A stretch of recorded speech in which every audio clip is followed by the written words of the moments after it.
ازيكم يا أصحابي؟ هو مين أرميا النبي ده؟ أرميا كان شاب صغير من إحدى قرى اليهود. كان شخص هادي وحساس وبيحب ربنا. وفي يوم من الأيام وهو ماشي بين الحقول سمع صوت ربنا بيناديه. ربنا قال له إيه؟ قبل ما تتولد أنا عرفتك، وقبل ما تخرج للدنيا أنا قدستك وجعلتك نبي للشعوب. راح أرميا خاف، حس إن هو صغير ومش بيعرف يتكلم، وقال: يا سيد الرب، إني لا أعرف أن أتكلم لأني ولد. لكن ربنا شجعه وقال له: لا تخف من وجوههم، لأني أنا معك لأنقذك. ومن اللحظة دي بدأت حياة أرميا كواحد من أعظم أنبياء الله. طب هي إيه خدمة أرميا في وسط الشعب؟ أول حاجة كان خدمته الوعظ في أورشليم. الوعظ في أورشليم، أيوة. راح أرميا أورشليم وبدأ ينادي في السوق: توبوا، ارجعوا لربنا، بطلوا عبادة الأوثان. لكن الشعب سخر منه وقال له: انت مزعج.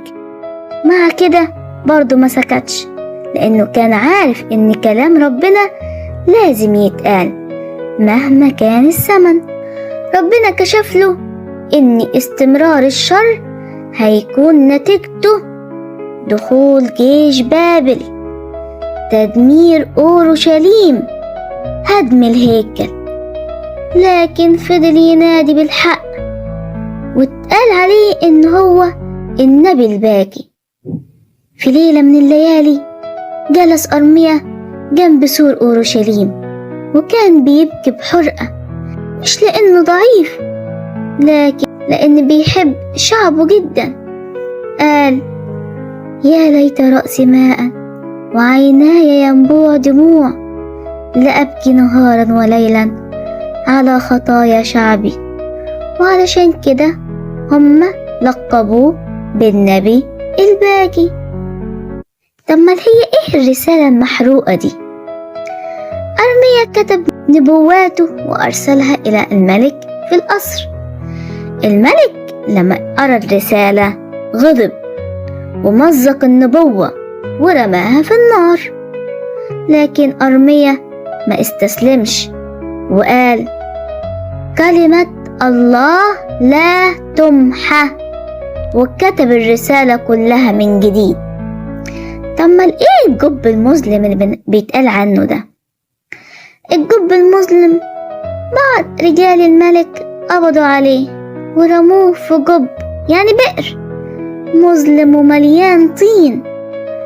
أرميا غاص في الوحل وكان لوحده، لكن ربنا ما سابهوش. جه راجل أمين وألقى ليه حبل وسحبه لبر الأمان، ورغم اللي حصل ما خافش وكمل رسالته. يعني ايه تحقق النبوات؟ هنعرف بعد سنين من التحذير.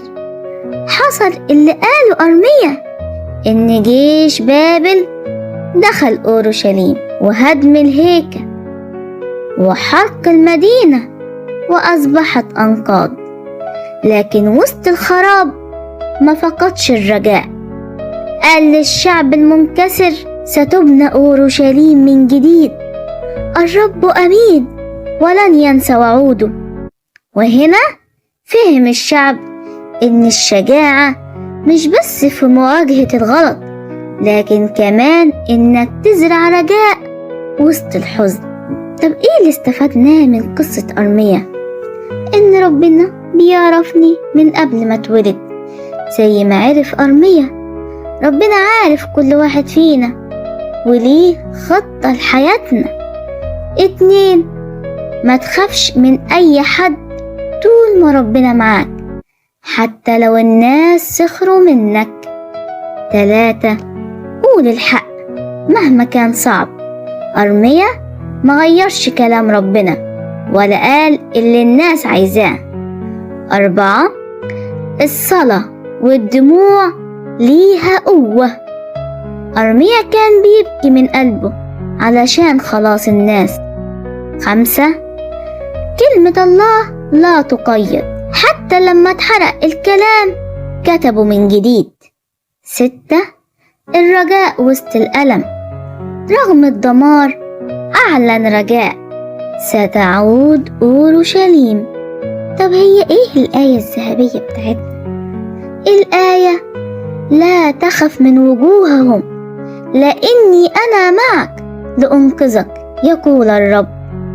والآية دي جت في أرميا إصحاح 1 آية 8.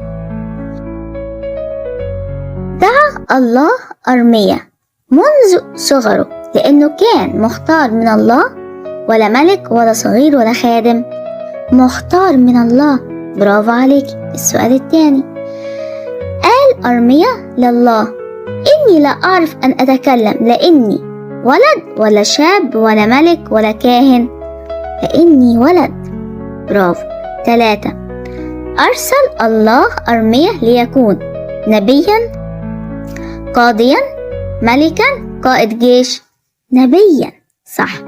لقب أرميا بالنبي الباكي ولا النبي الشاطر ولا النبي القوي ولا النبي الطيب؟ بالنبي الباكي. مزق مين رسالة النبوة وألقاها في النار؟ القائد ولا الملك ولا الشعب ولا الكهنة؟ الملك، صح. 6. الناس رفضوا كلام أرميا لأنه كان بيقول الحق ولا بيكذب ولا مزعج ولا قاصن؟ لا، كان بيقول الحق. برافو. لا تخف لأني معك، قالها الله لأرميا بعد إن عبر عن خوفه، ولا قبل أن يولد ولا بعد السبي؟ لا، بعد إن هو عبر عن خوفه، صح. قال أرميا للشعب بعد هدم المدينة ستبنى من جديد. عن مين؟ عن أورشليم ولا بيت لحم ولا الناصرة والجليل؟ أورشليم، صح. أكمل. قال الله لأرميا: قبلما صورتك في نقط عرفتك، صورتك في البطن عرفتك. لقب الشعب أرميا بإيه؟ بالنبي الباكي بسبب شدة دموع على الشعب. 3.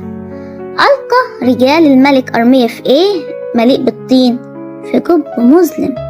4. كلمة الله لا تمحى مهما حاول الناس مقاومتها. كلمة الله لا إيه؟ تمحى. 5. كتب أرميا نبواته مرة نقط بعد أن أحرق الملك الرسالة مرة أخرى. طيب دلوقتي هنقول صح وغلط. الله اختار أرميا قبل ولادته، صح ولا غلط؟ صح. سمع الشعب نصيحة أرميا وتابوا؟ غلط، هم رفضوا كلامه وسخروا منه. برافو. بكى أرميا على شعبه لأنه كان بيحبهم، صح. رجل أمين ألقى الحبال وأنقذه من الجب، صح. في رجل أمين أنقذ أرميا. بعد أن اتهدمت أورشليم فقد أرميا رجاءه، غلط. أعلن الرجاء وقال ستبنى أورشليم من جديد. طيب أسئلة تاني. لماذا خاف أرميا عندما دعاها الله؟ لأنه شعر أنه صغير ولا يعرف أن يتكلم، صح. ما سبب بكاء أرميا الكثير على الشعب؟ لأنه كان بيحبهم جدا وحزين إنهم يبتعدون عن الله، صح. لماذا مزق الملك رسالة النبوة؟ لأنه غضب من كلام التأديب والتحذير اللي أرسل الله، صح. ماذا نتعلم من أرميا في الجب؟